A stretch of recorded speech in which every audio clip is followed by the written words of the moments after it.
Godfather Part 1 and 2 are both probably one of the greatest movies of all time. I don't think it's just my opinion. I think many of you feel that as well.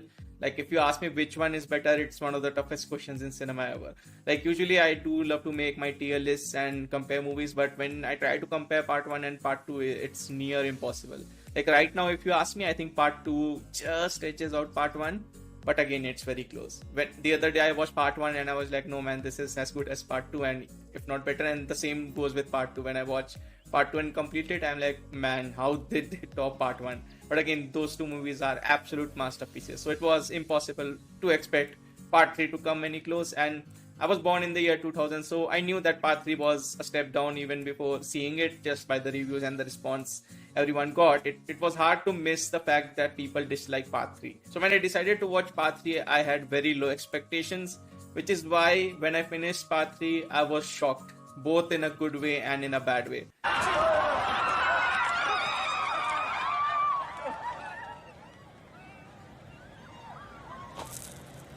Dad?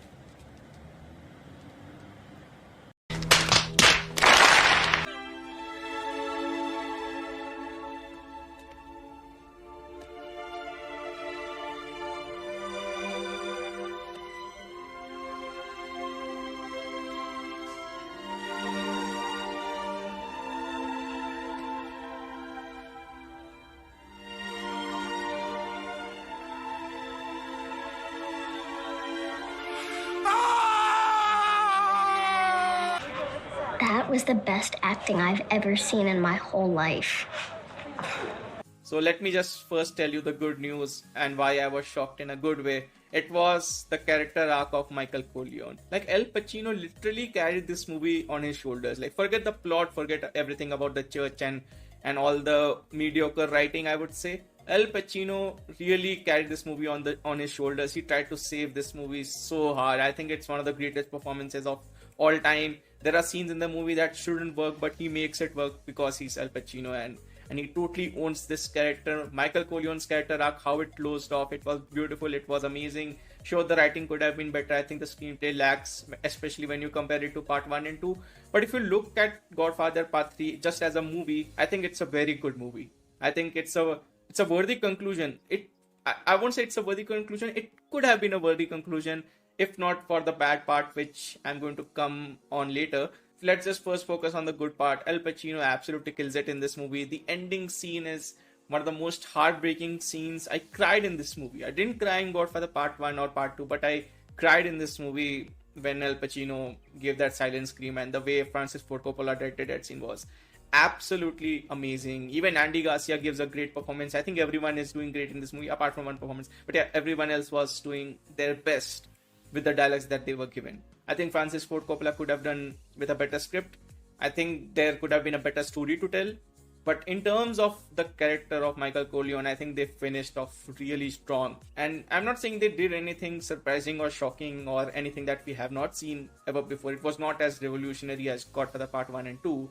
Francis Ford Coppola himself came out and said that this movie was more like an epilogue rather than a feature film. But I have to judge it as a feature film, and that's how I usually judge all the movies. So Al Pacino was great. Many of the supporting performances was great. The music was great.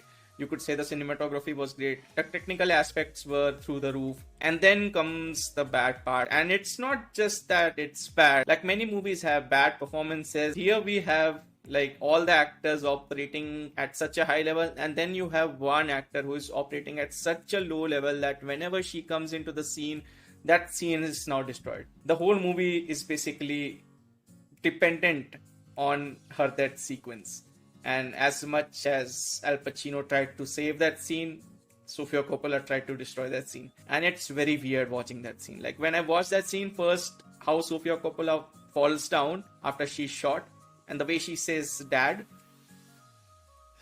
man, any actress, you could have picked any actress to do that scene and she would have done a better job than that. A better job would be an understatement. She would have done a fabulous job, and that scene could have been so much better. But once she falls down and then we cut to Al Pacino, you see one of the greatest acting sequences of all time. The way he screams, but we don't hear that scream for such a long time. You could see what is going on in his head, the sins that he has committed, how he killed his brother. how he feels guilty for his daughter, and now this is a man who has lost everything.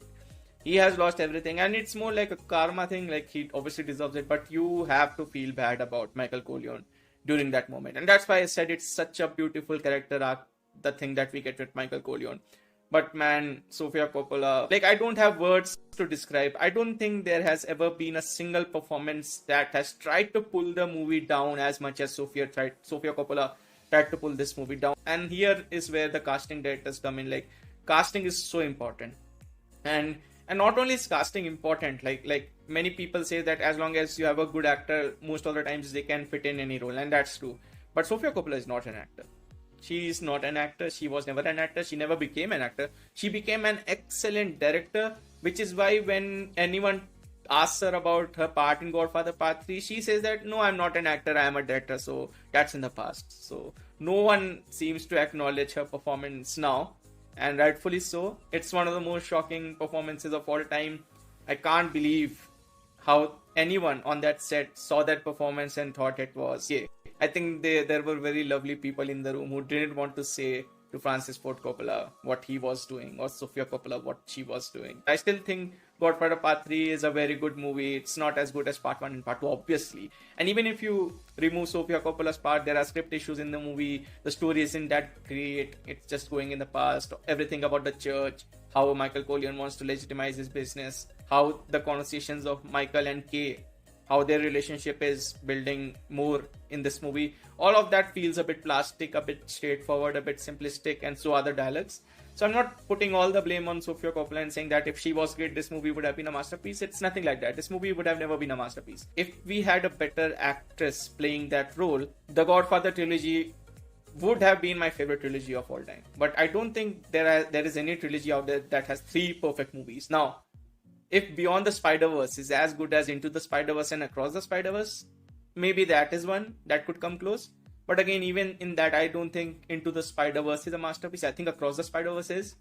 So it's really hard to compare 2 great trilogies. But the fact that Godfather 3 had this terrible performance makes it easy for all of us to compare. It would have been a step down either way. Like I said, I'm not pinning everything on Sofia Coppola, but it's not as if she has only 2 or 3 scenes as well. She has significant screen time. They could have cut a lot of her scenes. It was not needed.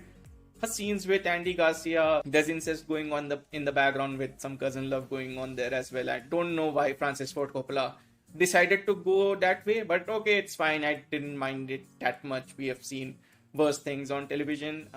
So that was fine, but it was almost like Sofia Coppola was acting on a porn film while the other actors were acting on a feature film. And that's not an understatement.